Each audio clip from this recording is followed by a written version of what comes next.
Welcome to all of our listeners. We have two guests with us today. Todd Ibrahim, our Executive Vice President, is currently out of the office. So we are joined by Dr. Suzanne Watnick, a nephrologist who happens to be an ASN member and health policy scholar in residence this year at ASN. And we're also joined by Zachary Kribs, who is the manager of congressional affairs and all things Congress at ASN. So welcome to both of you. Thank you. Thanks, David. Always a pleasure to be with you and our producer, Lauren, here in the studio. Well, let's get right into things because you guys have been very, very, very busy, and you have some very good news to go along with that being very, very busy.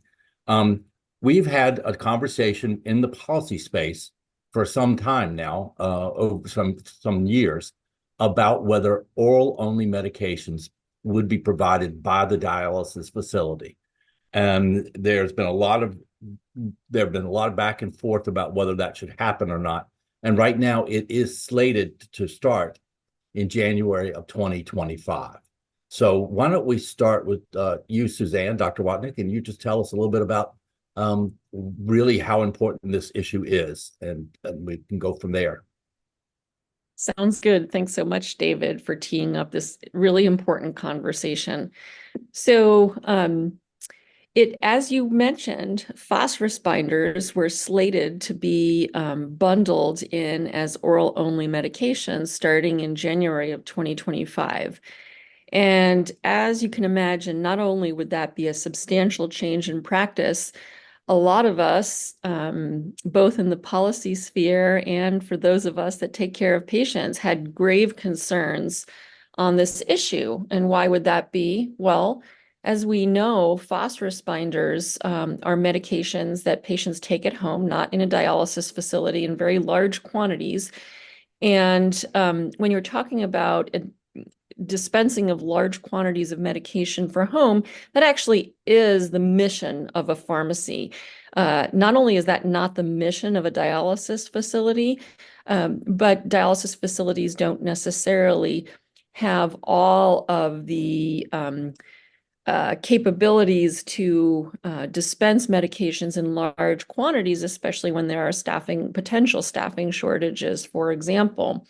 And in particular, if certain vulnerable populations don't have appropriate access to medications, that could put them at risk for also having high phosphorus levels, which we know are independent risk factors for mortality and can potentially lead to hospitalizations as well, both from a cardiac perspective and having impact on bone health. And we'll hand it back to David. There's a lot more to say about that, but I'll stop there. Well, we will get into it a little bit more, but Zach and you as well. I mean, I imagine some of our listeners are saying, why is Congress involved in this? How have we gotten to this point that something as clinical as this and something that's between the physician and the patient is being regulated by the government and or legislated? That's a great question, David. And I think this really goes back to the unique relationship that kidney health policy has, or kidney health has with policy. As listeners are very aware, kidney disease and kidney failure is the only disease state where there is a guaranteed entitlement to Medicare based off a diagnosis of kidney failure. And this program has been enormously important for our patient population, but it also means the government plays an outsized influence in kind of directing how care should be provided to this important population. So the oral-only policy that we're talking about has been considered by Congress, by multiple Congresses, actually. I think and David and Suzanne, you can correct me if I'm misstating this, but I think earliest in 2011 was the first time Congress decided to exclude oral-only medications from the ESRD bundle, and it's been continuously excluded ever since that time frame. And I think that from a congressional perspective, this bill has been in previous Congresses what's deemed a saver. So Congress is always looking for ways to save money, particularly Medicare money. Well, let's get into the bill first. But Dr. Watnick, I saw you shake your head yes when Zach was saying 2011. Since our listeners can't see you, you're in agreement that that is about what time it began? Yeah, so with the beginning of the prospective payment system, or the bundled payment system, as it's affectionately known, I say that a little tongue in cheek. The oral onlys were excluded at that time. They were supposed to be bundled in a little bit later, but that got pushed down the road. And again, it's supposed to be coming into the bundle with 2025. And as you imagine, to bundle those in, if it is scored not to be a saver, then we have to question whether it really is the right thing to do. Initially, it was scored by the government to save money, but my understanding is the most recent scoring is such that it's neither a saver nor a loser, and therefore would neither save nor spend money. And again, Zach can correct me if I'm wrong on that point. But it's something that we've been having grave concerns about, because if it's neither a saver nor a loser, how does it then impact patients? I started to allude to the fact that there would be some adverse events potentially for patients. I didn't go into which groups of patients that would specifically affect. But when we talk about our most vulnerable patients, I think all of us would agree that patients in the skilled nursing facility environment and nursing homes are some of our most vulnerable patients.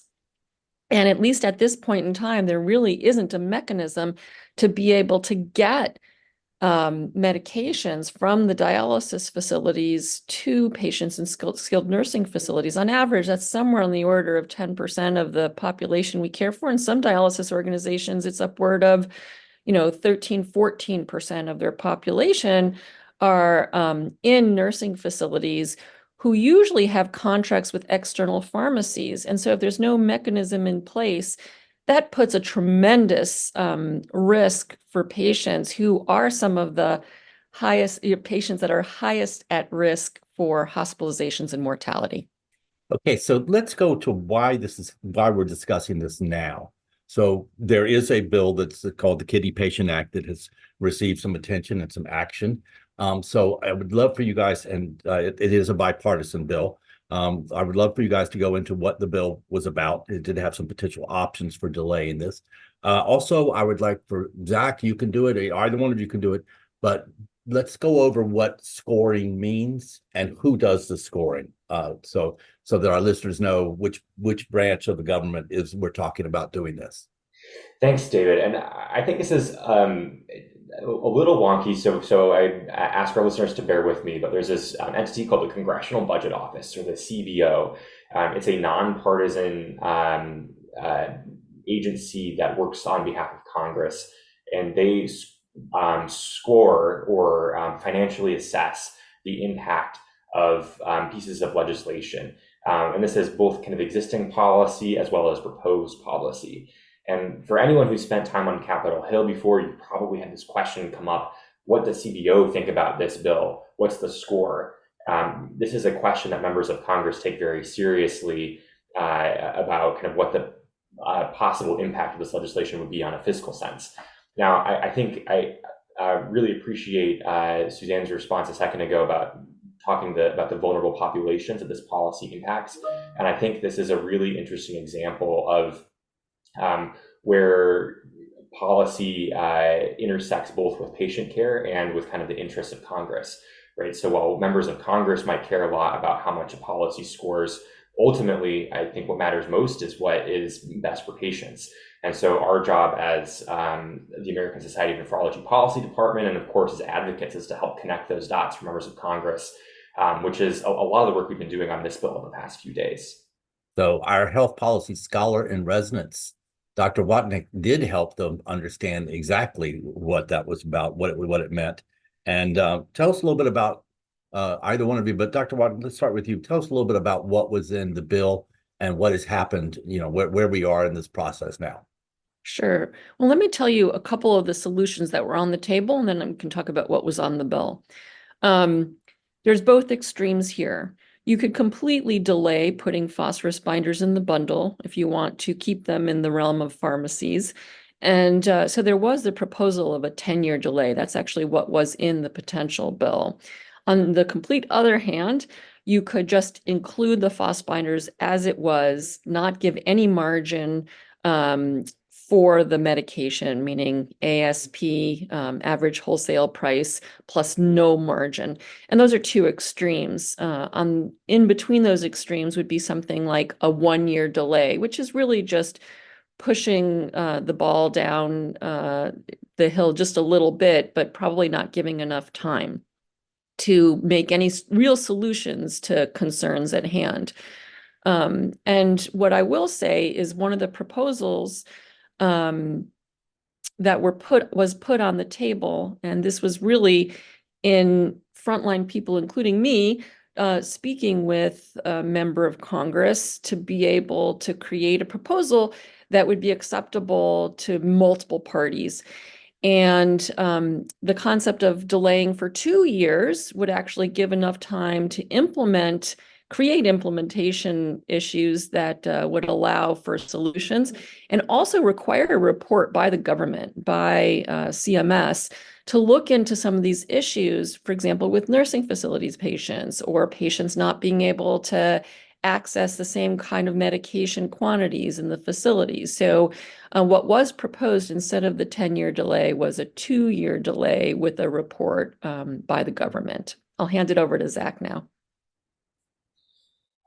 Thanks, Dr. Watnick. I was actually curious if you could elaborate a little bit more on what does it mean for pharmacies to provide oral-only medications versus a dialysis facility to provide oral-only medications. I think this is a question I kept hearing a lot when I was speaking with members of Congress about this bill. What's the difference? Why does it even matter?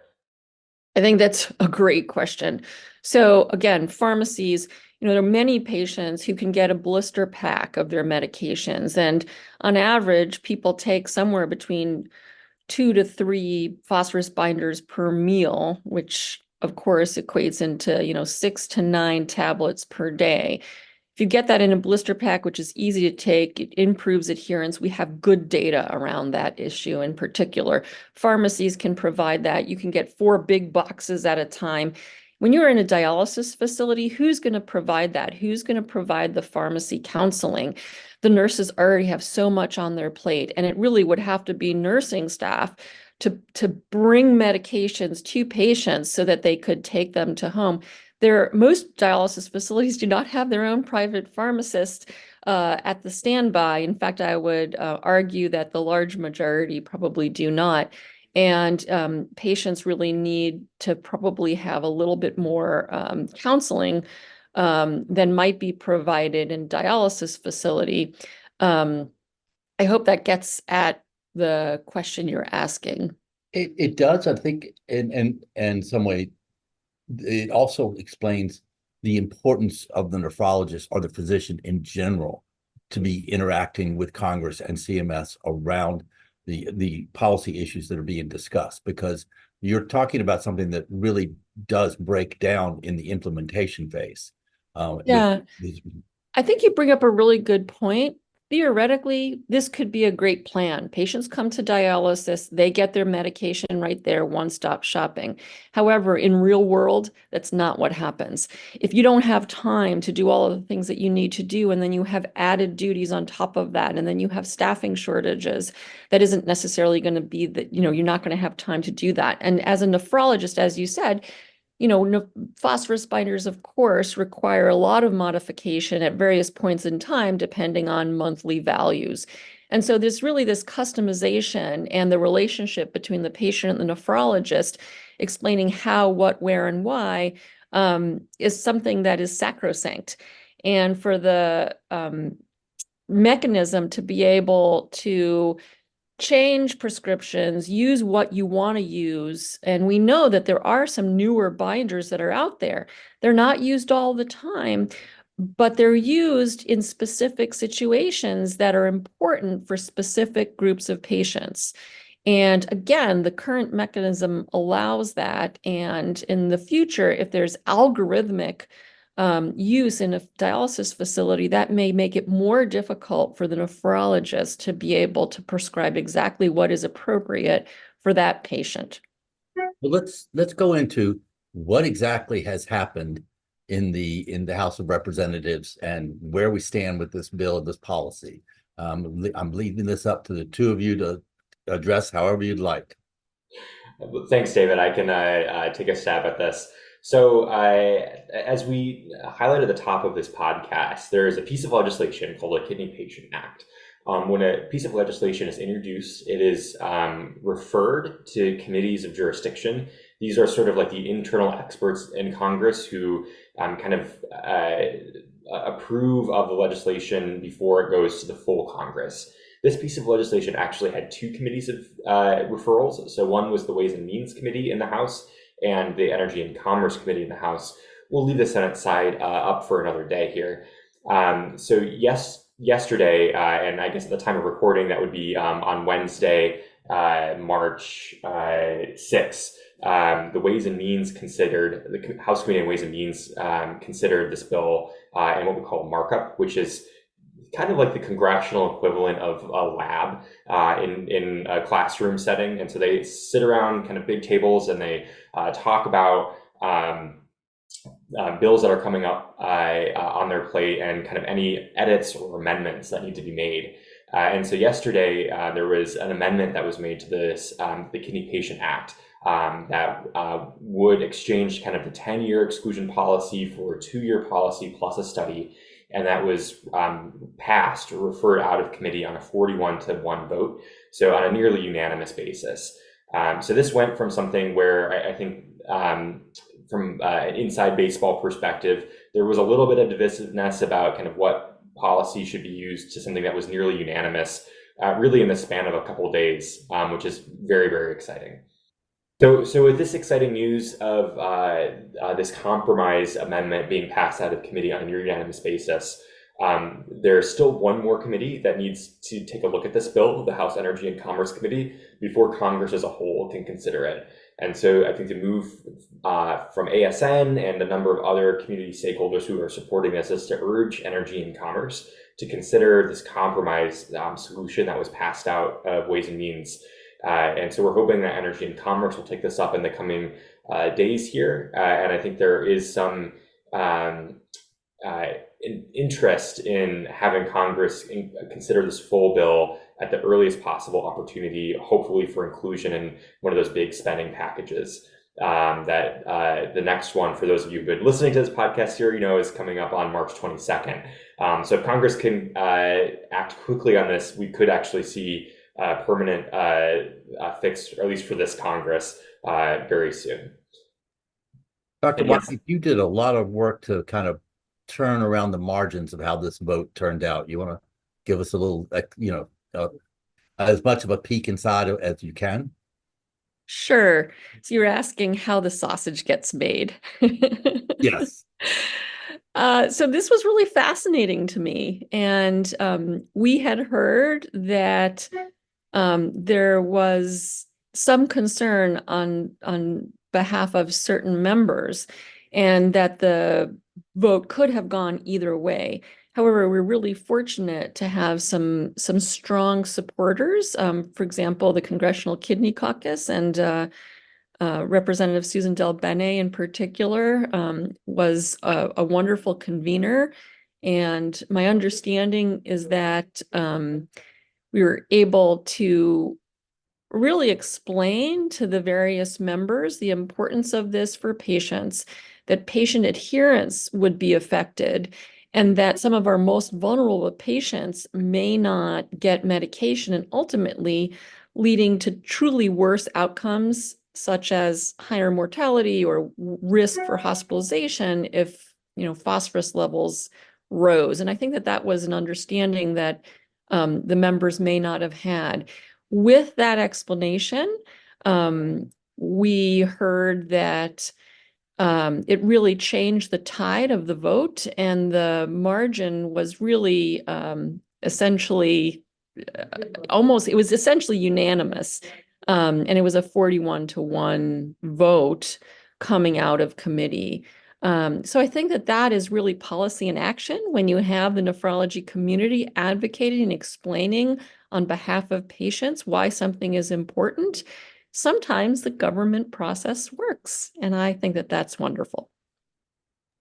Well, I tell you what, that sounds like a good place to think about wrapping up. Sometimes it actually works, and nephrologists win one for the day. So, any last words from either one of you? Thank you for being here, and we really appreciate this update, and we really appreciate your efforts and what fruit has been born.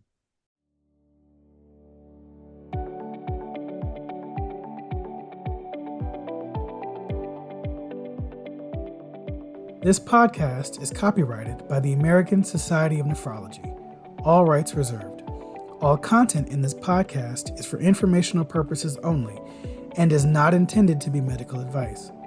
This podcast should not be used in a medical emergency or for the diagnosis or treatment of any medical condition. Please consult your doctor or other qualified healthcare professional if you have any questions about any medical condition or before taking any drug, changing your diet, or commencing or discontinuing any course of treatment. Thank you for listening to this podcast from the American Society of Nephrology.